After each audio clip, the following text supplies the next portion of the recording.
up here. It's a very noisy crowd there in the front. Bear with you. Kids, mother of the groom, Jennie and Brian, and guests. Rebecca, was there ever a more beautiful bride here? Pippa,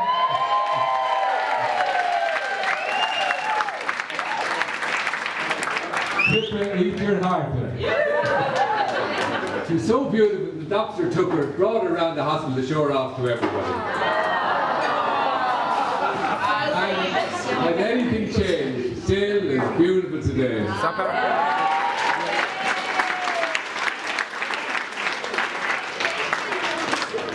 A beautiful baby, but it wasn't long before she started to assert herself. An independent lady. I think the first words out of her mouth was, "I'll do it myself." And as Brian could probably testify, she's been doing it herself ever since.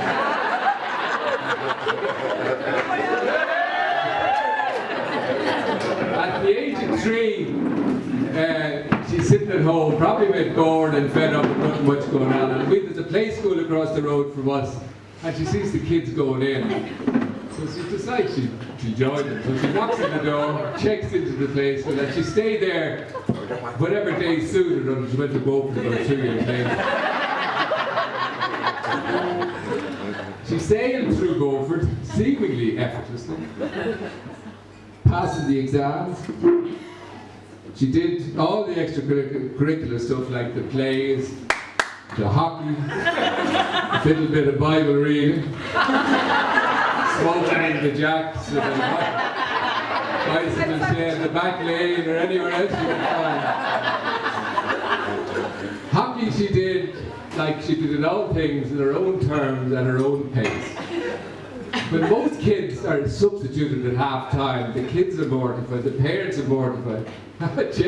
Jennie's waving at the coach, take me on, take me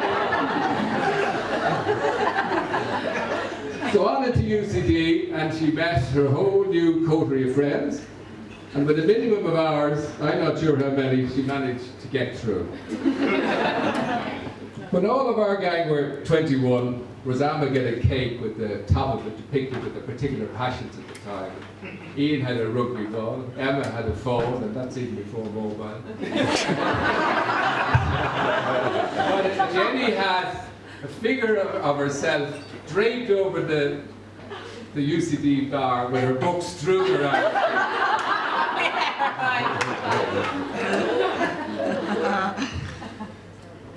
Although appearances can be deceptive, and she still managed to get through and good enough marks to get herself into Smurfit. Despite the fact that Roseanne at that stage was very ill through all her last term. And shortly after Jennie finished her finals, Roseanne passed away, which was a difficult time for the whole family. And they were all so young, but in some ways it was a blessing, because for me anyway, they were all at home. And they proved a wonderful support to me. The time of extreme sadness, but the warm feeling of togetherness acted as an antidote to the grief. And memories of that time will stay with me for the rest of my life. That's good.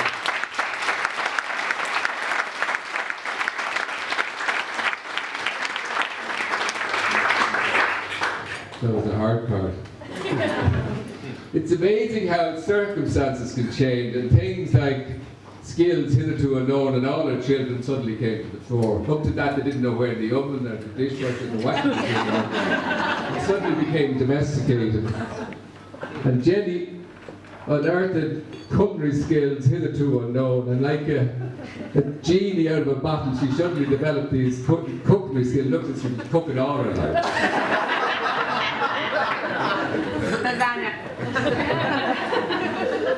So much so that halfway through her masters in IT, we were all sitting around the kitchen table where all the major decisions were made.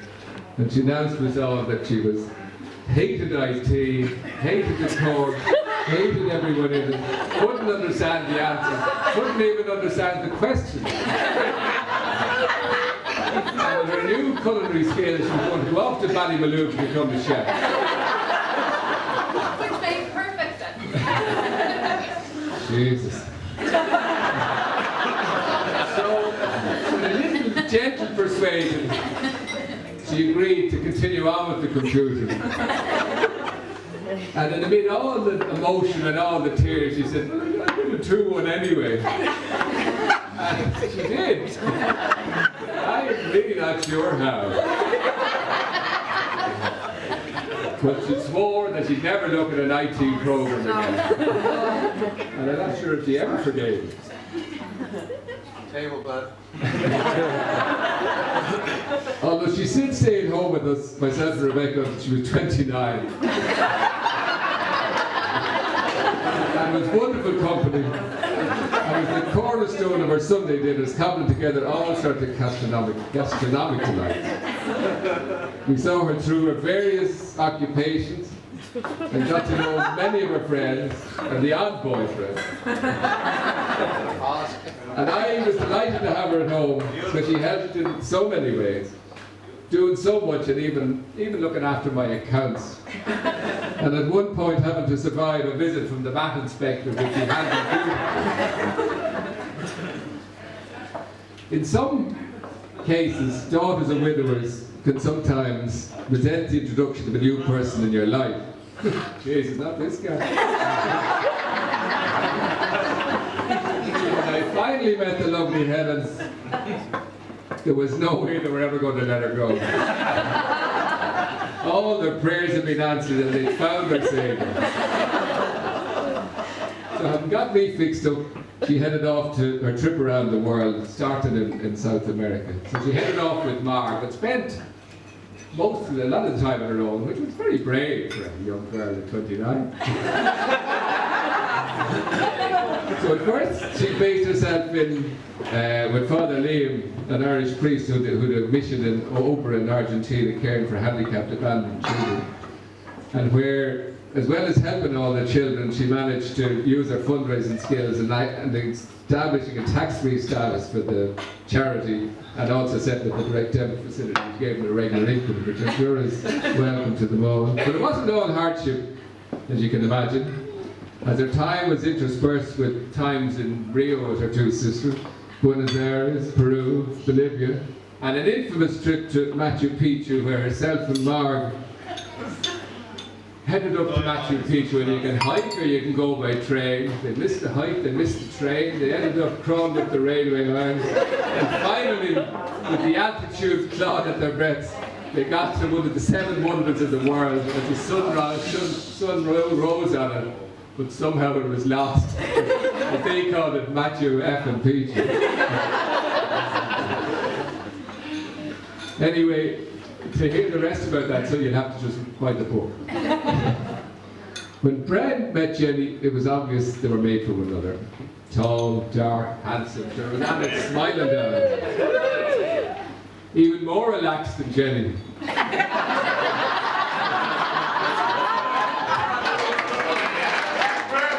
And well up about all sorts of subjects, even back to our dark ages. A Beatles fan, and a second De La Salle boy into the house. He comes from a wonderful family. His mother, Kit, who has raised Mairead, Shane and Brian, mostly on her own, has done an absolutely wonderful job.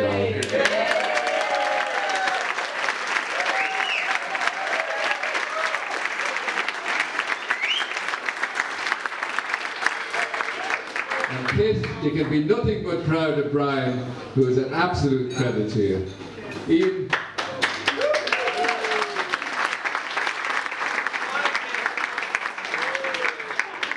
Ian, Emma, Rebecca and myself were delighted that Jenny and herself have hooked up together, and are thrilled to welcome you into our family.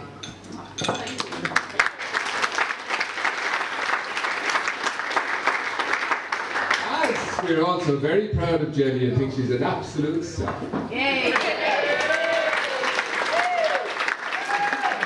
I love her very much, and I want to thank her for all the happiness she's given me and the rock she has been to me over all these years.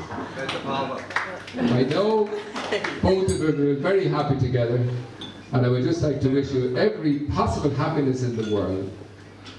And I remember a priest giving a piece of advice at a wedding I was at, and he said, never go to bed on a row. Fight on!